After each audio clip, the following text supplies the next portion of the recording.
wider than my body and 6 feet long. That's the width. With nothing to take care of his necessities except a little hole in the ground and a middle pan with some water in it.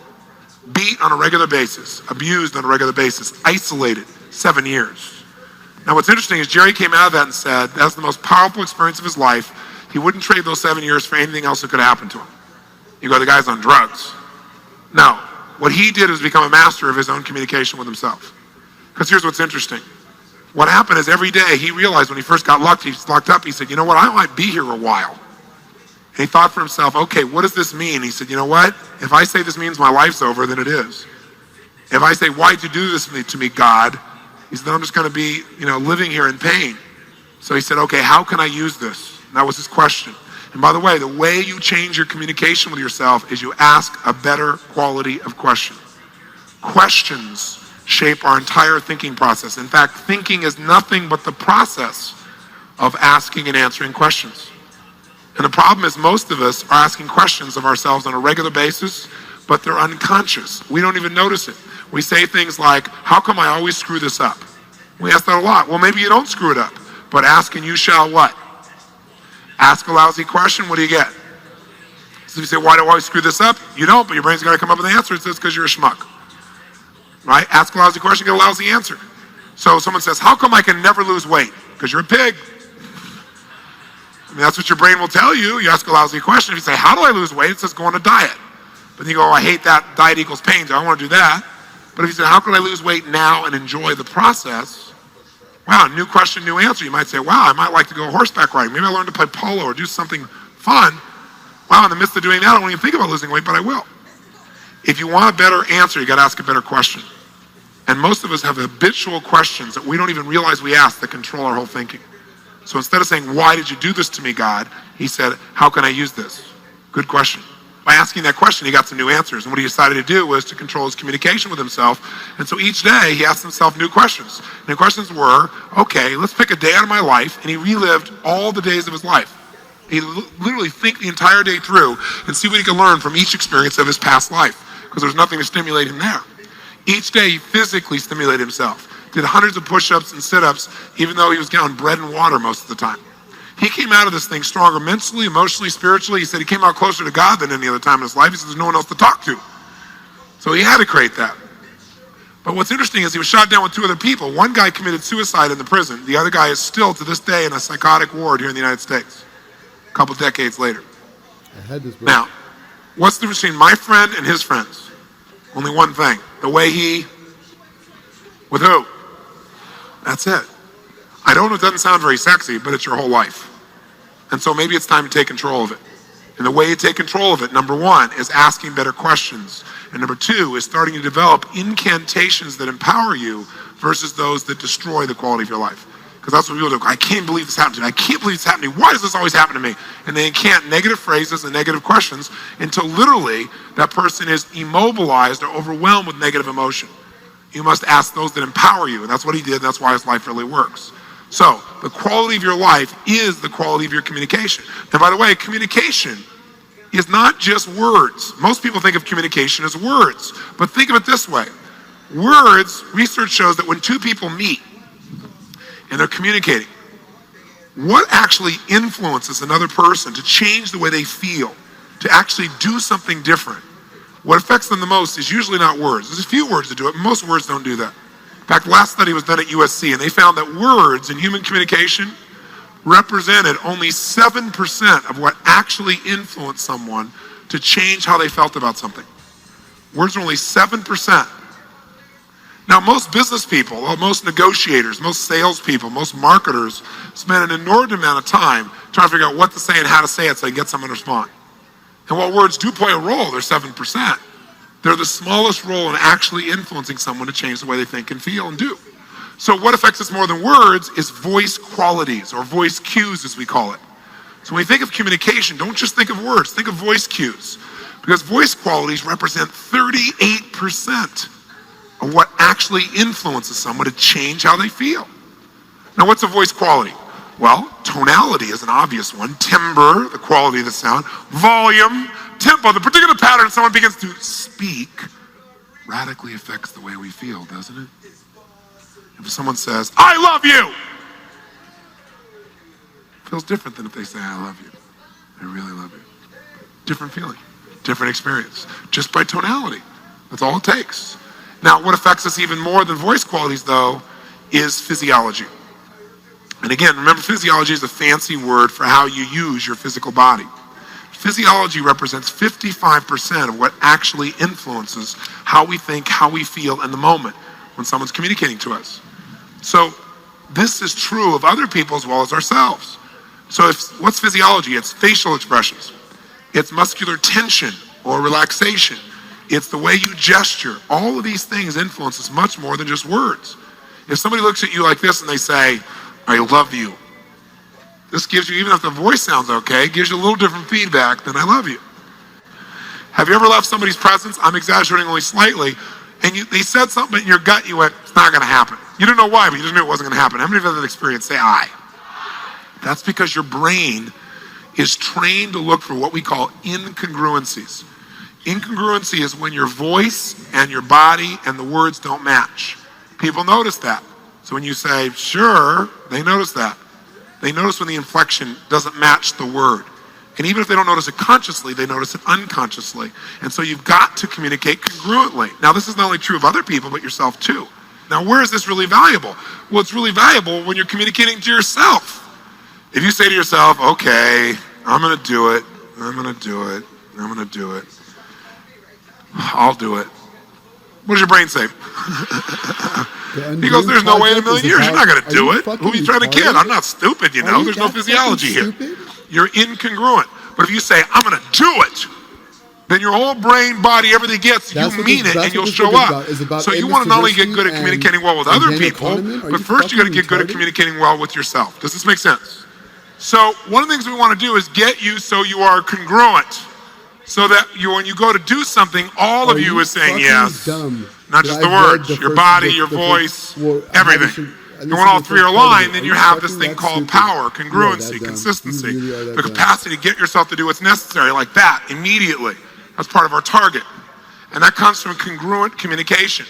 Good example, by the way, of congruent communication is the mafia. When they communicate, do people know exactly what they mean? Yes. In fact, if you remember, there was this one Don they were after forever, and they could never get this guy. And they finally got him a few years ago. And the reason that the authorities could never capture him is he understood the power of communication. And he was really smart. He protected all his communication networks. Not only when he said something, people knew what he meant, but also he protected all the ways he communicated so no one could grab a hold of information. So for example, he had an accountant for many years who was a man who could not speak and could not hear. Makes it very difficult to testify in court that way. So one day, though, what blew the whole thing up was this accountant gets called in to the mafia boss's office because the mafia boss freaks out and realizes he's missing $3 million from his accounts. He pulls in this accountant who he can't talk to. So he has to talk through a finger sign, interpreter. So he turns this guy and he says, to interpret, he says, you tell this guy I'm missing $3 million. I know he has it and I want it right now. Interpreter turns and says, he says that he's missing $3 million. He thinks you've got it and he wants it right now. Well, the accountant gets this funny look on his face, starts flashing fingers back. I don't know why he's coming to me. I'm a trusted, loyal employee. I've been here forever. Tell him look somewhere else. Well, the mafia boss is watching his hands going back and forth in hyperspeed, right? So he turns to the interpreter and says, what'd he say? What'd he say? The interpreter turns to the mafia boss and says, well, he said he's a trusted, loyal employee. He's been here forever. He doesn't have any of your money, and you have to look somewhere else. Well, the mafia boss didn't have much patience, so he pulled out a very big gun, put it direct at the head of the accountant, started screaming, you tell that accountant I want my money right now. I'm blowing his brains out. The interpreter turns, starts flashing signs. He says he's very upset. He knows you have the money. He wants it right now. He's going to blow your brains out. Right? All of a sudden, this accountant starts flashing signs very, very rapidly. He goes, stop him, stop him, stop him. I'll tell you where the money is. It's in my cabin by the lake under my bed.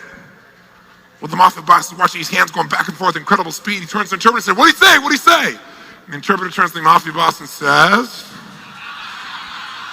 "He says he doesn't think you have enough guts to pull that trigger."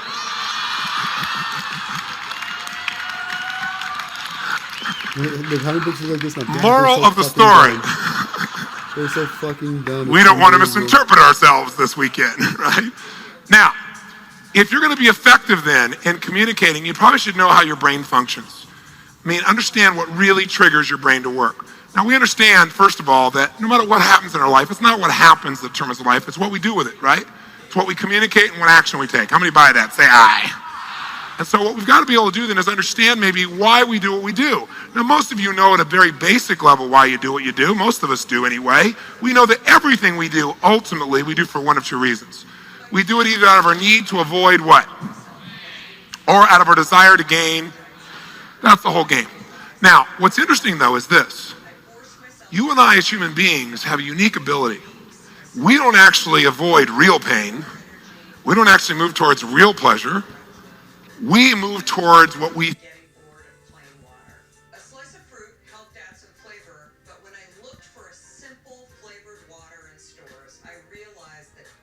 This is Audible. This program contains a PDF of reference materials. This program?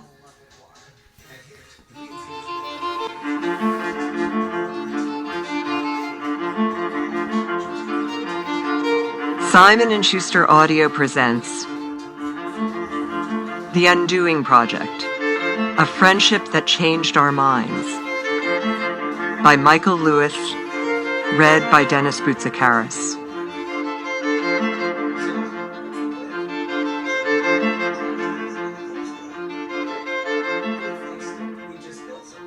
This went back 6 minutes in the chapter. So chapter 4 is 48 minutes.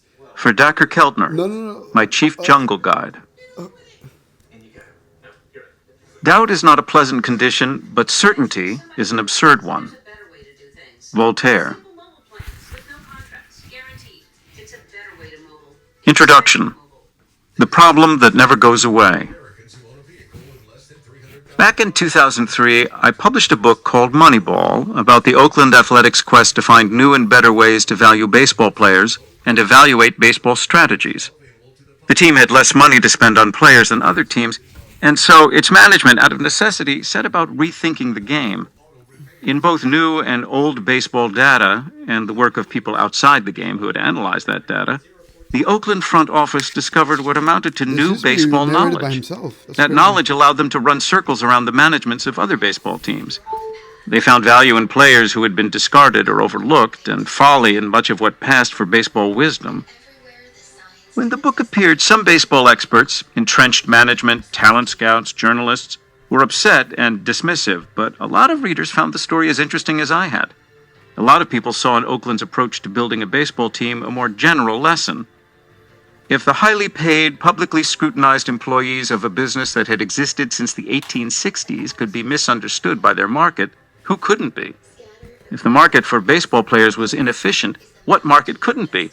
If a fresh analytical approach had led to the discovery of new knowledge in baseball, was there any sphere of human activity in which it might not do the same? In the past decade or so, a lot of people have taken the Oakland A's as their role model and set out to use better data and better analysis of that data to find market inefficiencies.